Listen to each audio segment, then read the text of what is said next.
Hey, what's going on, guys? Welcome to Hobby Homies. My name's Shane. Today we're going to be doing a read-through of a new to me, wargame called Necropolis. This game was brought to my attention by one of the homies in the Discord, Numa. Thank you. This game looks absolutely incredible, and I can't wait to sort of sink my teeth into it and have a bit of a go.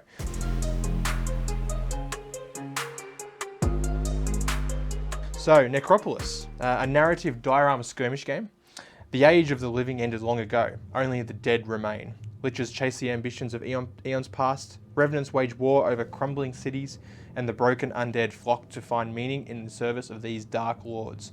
Channel your magic and muster your minions, for the treasures of the endless city await. So, very, very cool straight away. A nice good chunk of lore there, enough to give you a bit of an idea what's going on. So Necropolis is a narrative skirmish game set in a dark fantasy world. All life as we know it has vanished, and the land is populated only by those who, whether by intent or curse, have overcome the laws of time and morality. This is a PDF at the moment. There's a Discord server which I'll put links in there where you can find the rules.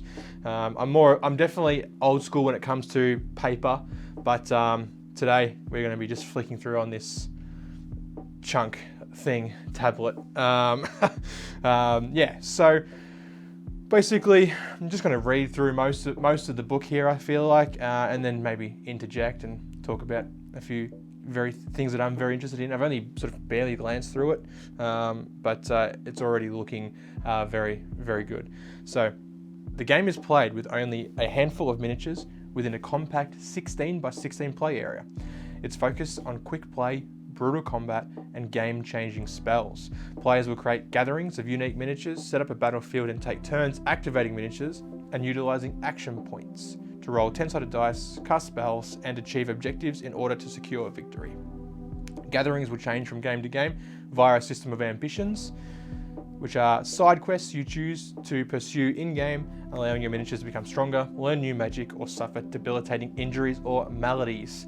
Very cool. I love those kind of things where it's like persists, through ongoing effects and stuff like that through a campaign. So you will need a 16 by 16 board or space to play on, around 2 to 6 miniatures of an undead-ish variety, a smattering of terrain elements, a handful of 10-sided dice, and some tokens to represent dropped mana and objectives.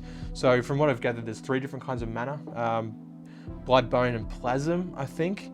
We'll get there later on. So it's kind of cool too. Like I've been creating some other tokens for like ranges. So if you're into that kind of thing, creating mana tokens and stuff like that could be pretty fun as well. Key game ideas. Everything and everyone is un/dead. I guess dead or undead. Leaders are necromancers, lich, wights. Minions are zombies, skeletons, ghasts, and there's some beasties as well. Alternating activations. Yes, thank you. Love alternating activations. Action points can be spent on actions each time you activate a model. Narrative campaign focus, always progressing in some way due to the ambition system, which work both as side objectives and experience. There are no misses or failures, only lesser successes.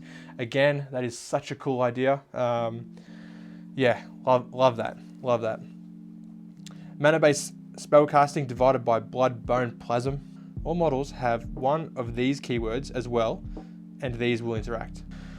Each point of mana is a dice, but you can choose how many to roll when casting, taking the highest result, but these dice are gone for the rest of the game. Wow, okay, cool, that's big.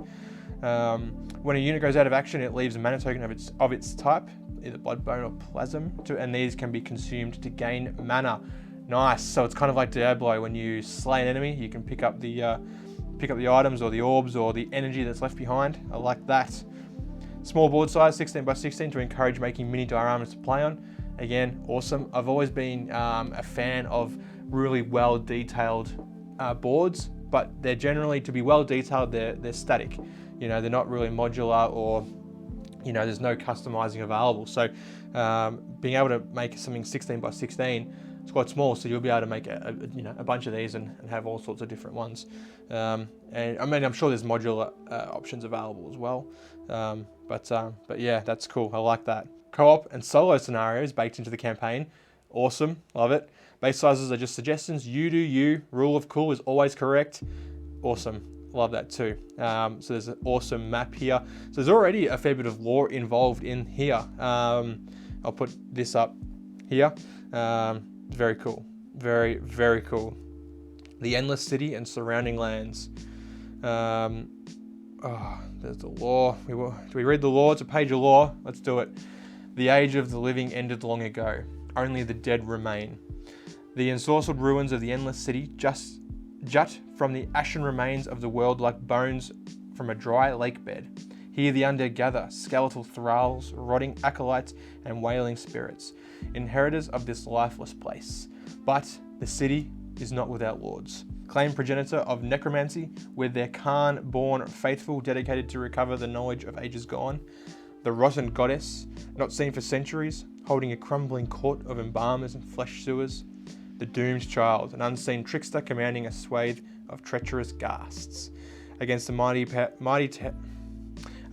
towers of these grand lich gather the innumerable undead, seeking purpose in the shadows. Worshippers of root and rot, those bound by fungus and wisp, ancient skeletal monarchs and long dead maleficas, all mingle in the ruined shanties and lairs of the city. To the west, the undying forests of the eternal autumn. To the east, the sunken Aldermarsh, and all around the shattered remnants of ages gone. Channel your magic, muster your minions, for the treasures of the Endless City await. Nice, nice. So after a nice big chunk of lore there, we come to the basic rules. All measurements are in inches for tradition's sake, and measurements are taken from the model's base. After deployment, which is detailed in scenario below, each leader receives a mana dice of a type and an amount equal to their mana points. E.g. a leader with 2 blood mana points and 2 bone mana points would receive 2 blood mana dice and 2 bone mana dice. So, okay, straight away, so you could have a handful of different colored dice, maybe like red, white, and blue or something to represent each of the different types of mana. After this, follow the turn order below. Nice, straight, easy turn order, starting with an initiative step. So each player rolls a d10 with the highest deemed to have won the initiative roll. Second, they come to the gathering step. Starting with a player that won initiative roll, take turns activating single models until all have activated. And the others step. Any NPCs then activate. Each player selects one NPC and in initiative order bids any number of mana dice to control them. If both players bid the same amount of mana dice or none at all, control of the NPCs is decided by roll-off. Players can keep bidding until they run out of mana dice, and any mana dice bid are lost. Cool, okay, that is very cool. So I like the bidding aspect there. Sort of makes me think like, maybe there's other things happening in the background, shadow puppet masters and all that sort of pulling the strings. That's cool there as well. The turn then ends and begins again with the initiative step. So, nice, very concise, very straight up turn order, which is cool.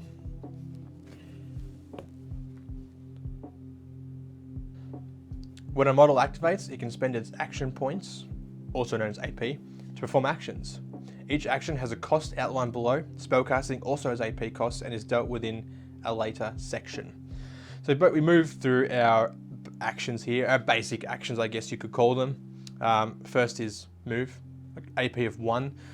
You move the model the amount of inches equivalent to its move characteristic. So, pretty standard. I'm sure most of us are familiar with how a move system works in a war game. You've got, this model has a 6-inch move. It can move up to 6 inches. And yeah, so it looks like we also go through fly keywords, like fly to ignore vertical distance. And if they cannot, okay. So climbing vertical surfaces, as long as the model can move to a horizontal ground within their movement distance. If they cannot, they will fall. See below. Cool. Models can also move horizontally out from a ledge and then choose to fall at the end of their move action. Okay, cool. You can jump, that's cool. Attack, also costing 1 AP. If an enemy model is in range of the weapon the activating model is using, then roll a number of d10s equal to the weapon's attack's characteristic, attempting to meet or exceed the attacking model's violence stat. So it's a sort of a standard roll-off. You've got a number that you need to beat or exceed. Each roll that meets or exceeds a stat is deemed a hit. Each that does not is deemed a glance. That's right, because we have no, it's not hits and misses, it's hits and lesser hits. So that's cool, I like that. Each hit causes the target to suffer the higher damage of the weapon. So each hit causes the target to suffer the higher damage of the weapon, and any glances causes them to suffer the lower. So this will be expressed as damage X/X of the weapon. So cool, okay, I like that. Of course, because there's hits and glances, so you can do, there's variable damage that can be done. The damage is added together and applied to the target with any amount. The damage is added together and applied to the target with any armor the target has, subtracting from the total damage that the attack action does down to a minimum of 1. In addition, the attacker may push the target 1 inch in any direction if they rolled any successes. Nice, so you can push them off that ledge, cause them to fall. Nice. And there's a good little example here as well. Having an axe with 3 attacks and a damage 1/3, the player will roll 3 dice. If they rolled 2 hits and a glance, they would do 7 damage. Very nice. Rules here for picking up relics, which I assume is for objectives and mission rules. You can wait where the model's activation ends. However, it may reactivate again later. Nice. In the round, but has not regained any AP when doing so. So, okay, and another good example. A minion with 2 AP activates and then takes the wait action for AP at cost 1. Their activation ends, but they may activate again later in the round with 1 remaining AP. Okay, cool. Nice. So, okay, cool. So some basic actions are there. Terrain and line of sight. Most terrain in Necropolis, such as walls and solid objects, is deemed to block both movement and line of sight. If models cannot draw a line of sight to the target of their attack or spell action, then they cannot perform that action. Nice. Dangerous terrain and board edges. Spiked walls, cursed sigils, and other unnameable hazards all exist within the Endless City, and all share the fact that you do not want to be pushed into them. If a model either moves, falls, or is pushed into one of these pieces of terrain, their movement stops and they suffer 3 damage. Nice. In addition, the board edge is deemed to be dangerous terrain and acts as above. Nothing friendly exists out there in the darkness. Nice. We've got some good steps here about your gathering creation. Looks like your basic gathering starts with 300 obols. I'm not sure what an obol is. I have to look that one up. Second step, choose a covenant or forsake one and be the wretched undead. Nice. Purchase a leader and minions and generate a lair. Deployment is 350 each for each battle. Deployment limit is a maximum value of models players can deploy for a game. The players may have any number of minions on their roster sheet and decide which to field in each scenario. Nice. Okay, so you're basically creating your little warband and you're taking out different groups, different models for each mission. That's kind of cool. Base sizes are just suggestions. You do you, as we've been told. That's good. I like that. Below is an example of a gathering for reference. So sweet. So awesome. You could, for instance, you could play with this gathering pre-made here if you wanted to. I like it. I think it would be a good maybe AI or something like that we could create. That'd be kind of cool. The warband is Hodrick's Hounds. The Covenant is the Wretched Undead, and the Lair is the Tainted Gatehouse. Nice. Covenants. Covenants are the allegiance your gathering has in the Endless City. Each covenant comes with the cost of model restrictions, but provides the bonus of an additional trait for your leader, and a covenant-specific single trait for a model of your choice. Okay, so that makes sense why you might choose to, to forego a covenant and be with the Wretched Undead. It sounds like you're losing traits there, or second traits, but you have the option of taking any models you like. Yeah. Oh, okay. Alternatively, you can choose to eschew a covenant and be a Wretched Undead, gaining 2 traits for any models of your choice from the list below. Nice, okay. Sweet. Embalmed Hands, Scions of the Rotting Goddess. If you choose this covenant, your gathering may only contain models with the blood keyword. Your leader gains the following trait in any addition to others. Cool. I'm not going to go through all of these. There's so many. There's actually so many. The rulebook, I think it's 45 pages. It's nuts. So yeah. What's the next time? Okay, so it's the underlined ones. All right, cool. So yeah. So the next one is the Khanborn, faithful of the first Grand Lich. Long before the age of the living ended, the first was already dead. It was the first who unlocked the secrets of necromancy. It was the first who subjugated empires, who amassed the knowledge of the obelisk, who constructed the ceremonial plateau, who sunk a treacherous old marsh. To serve the first is to preach their histories and collect and return all knowledge lost in the ruins of the world. Very cool. Sweet. There's a bunch here. There's a wretched undead, the lost. It's very cool. Very cool. Again, more lore. Big old chunk of lore right there in the black box there. So purchasing a leader. So your leaders, you can choose your blood, bone, or plasm as their keyword. Bone, the leader gains improve their violence by 1. So you choose your blood, bone, or plasm as the leader's keyword. So for bone, the leader gains an improvement to their violence by 1, e.g. a 7+ becomes a 6+. Blood, the leader gains +2 max HP, and plasm, the leader gains the fly keyword and -2 HP, and cannot wear heavy armor. Okay, obviously plasm is more ghost or ethereal kind of undead. Blood and bone are obviously the the hulking, rotting corpses and skeletal monsters. Nice. So then you can choose the following leader types. You got Lich, Revenant. Lich or Revenant? Yeah, nice. Yeah. So Lich cannot wear heavy armor or carry a shield. They have an AP of 2, a move of 3, a violence of +7, and a range of +7. So you choose the following leader types. You've got the Lich. A miniature ideas is a rotten necromancer, an ancient lich, or a phantasmal sorcerer. They have the keyword bloodbone, plasm, and leader. They have an AP of 2, move of 3, violence of 7+, range of 7+, 15 HP. But they cannot wear heavy armor or carry a shield. You've got the Revenant as well, which is your miniature ideas here, a desiccated knight, a barrow monarch, or a spectral martyr. An AP of 2, move of 3, violence of 6+, range 7+, and a HP of 17. Very cool. Very cool. Cool. And then we've got our basic leader traits. Unyielding will, gain an extra +2 max HP. Combatant, improved violence by 1. Perceptive, improved range by 1. Clarity, improved move by 1. And so on. There's 10 of them, which is very cool.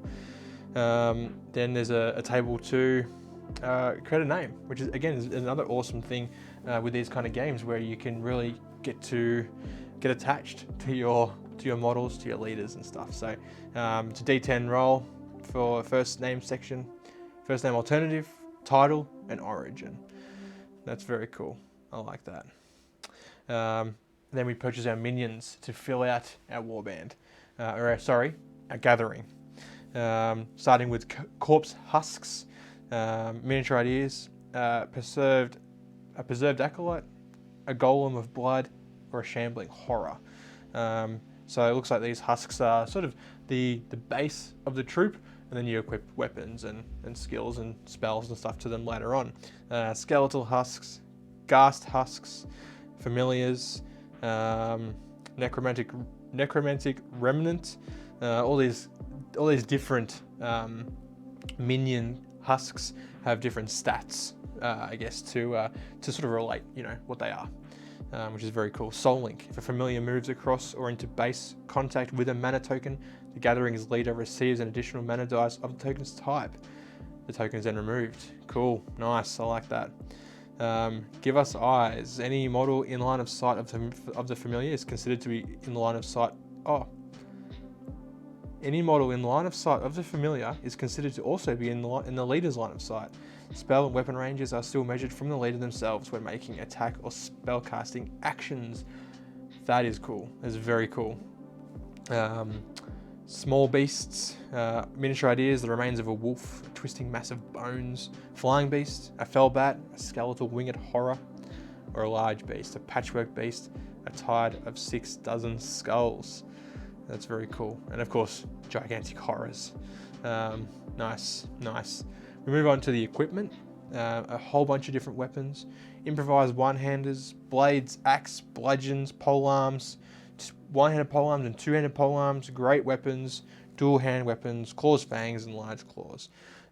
Each of them have, you know, different attacks, different damage modifiers, different ranges. Polearms, of course, having that bit more range. Yeah, very cool. And special rules and costs as well. Some of them are free, like the improvised weapons. I guess you're just fighting with whatever's on the ground, right? Picking up rocks and bones and other sorts of things. Ranged weapons, slings, bows and crossbows, and armor as well. Light armor, heavy armor, shields, and great shields. Ah, that's kind of cool. Nice. And miscellaneous equipment as well. Thrown weapons, items like rope and hooks, banners, musical instruments. This musical instrument, that's cool. This model gains the following action: toot toot. At AP cost 1, choose a friendly model within 6 inches and not activate this turn. You may activate that model immediately after the activation of this model ends. That's good. That's big. That's big. We move into spellcasting now, which spell laws. There's so much here. I honestly,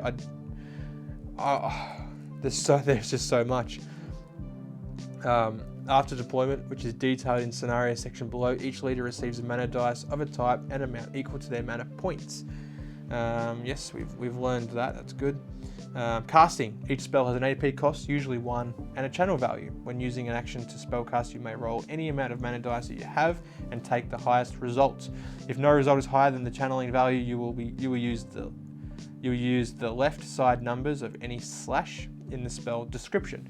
So it's your two damage values. You're using the lower of the two. If any dice match or exceed the channeling value of the spell, you will use the right side of the slash number. Mana dice are used this way are discarded for the remainder of the battle. Only mana dice that share a keyword blood, bone, plasm with the spell law may be used to cast that spell. Any mana dice can be used for the necromancy spell law. Nice. Arcane backlash. If any mana dice are a result of 1, the spell completes as normal, then casting model suffers an arcane backlash. For an arcane backlash, you will roll a d10. 1, the caster explodes in a shower of iridescent embers. Wow, okay. So not only does that caster die, but any models within 3 inches also suffer 3 damage. Far out. That's I like that. A result of 2 to 3, an overload of mana throws the caster wildly about. The opposing player may push the caster 5 inches in a straight line to touch any terrain feature or any other model. They suffer 3 damage and stop. Any model they are pushed into will also suffer 3 damage. Wow. Nice. If they roll a 5, the caster loses control of their body and malign forces and spells are cast without control. Very cool. And, of course, yeah. Wow. Then we've got the spell laws. Necromancy, any mana dice may be used. You've got Vigor, Puppet, all these different spells, different AP costs, different channeling values, and different effects. Wow, there's so much. There's the Blood School. Only blood mana dice may be used for a Blood Whip, a Tide of Vermin, or a Congealed Blast. Bone, Teeth, Bone Spear, Bone Armor. So it seems like, yeah, okay. So some of these, so the blood special rule is definitely more aggressive by the look of it. Bone seems to be more of a defense, maybe possibly a defensive, like, you know, you've got Bone Armor and Tireless Command. And Plasm seems to be more sort of a situational, possibly like a, you've got like Blink, so you may move within 3 inches. So you choose a friendly model within 3 inches in line of sight, push that model 3 or 5 inches as if it had the fly keyword. Spectral Pull, Plasmic Shield, and Phantasm. Yeah, awesome. And then we move to the lairs. So you roll on one of the tables below to name your lair. Each leader begins with a lair. You may upgrade your lair during the campaign, but for now, it is a narrative tool to root your leader and their minions in the world. Wow, awesome. There's so much. The Undying Tower, the Rookery of the Gloam, the Hallowed. Oh, wow, yeah. There's just, yeah, there's so much. The Undying Fort, the Dusk Temple, awesome. Scenarios. So just to decide which scenario to play, players first determine the environment, determine the victory condition. If both players agree, roll on the Dread Omen table. If playing a campaign, declare ambitions, and 5, deploy your gatherings. Yeah, awesome. So there's different environments. The Endless City. The ruins of the city stretch out like a maze, shadowed figures and arcane treasures lost in the twists of its ancient streets. Place 2 to 3 ruins. If they can be scaled and jumped between, then this is optimal. There's so much. So there's 6 different environments here. The Hintertombs Labyrinth, the Eternal Autumn, the Great Wastes, the Undead Settlement, the Flatwater Mire, and number 7, more to come. Make up your own, folks. I love that. That's awesome. It's something that'd be so much fun to create your own environment, and then share it in the Necropolis Discord with everyone else, or see what they've created, and try out a game on their environments and their tables. Got different victory conditions here, so you can pick them, or you can pick one or roll, which is awesome. The Relic Hunters, a Book of Ancient Wine, a Mote of Comfort. Relic Hunters, a book, an ancient wine, a Mote of Comfort, all worth fighting for. Alternate placing 2 relic objectives per player, plus 1 additional. Relics must be 3 inches apart and 3 inches from any board edge. The gathering carrying the most relics at the end of turn 4 wins. Very cool. And of course, you can make up as many of these as you want as well. More to come. This is a living rulebook, a beta PDF. So yeah, expect a lot. From what I've seen in the Discord community already, it's already amazing. So yeah, Dread Omens. If both players agree, you may roll on the Dread Omens table to add additional spice to the scenario. A Magical Storm.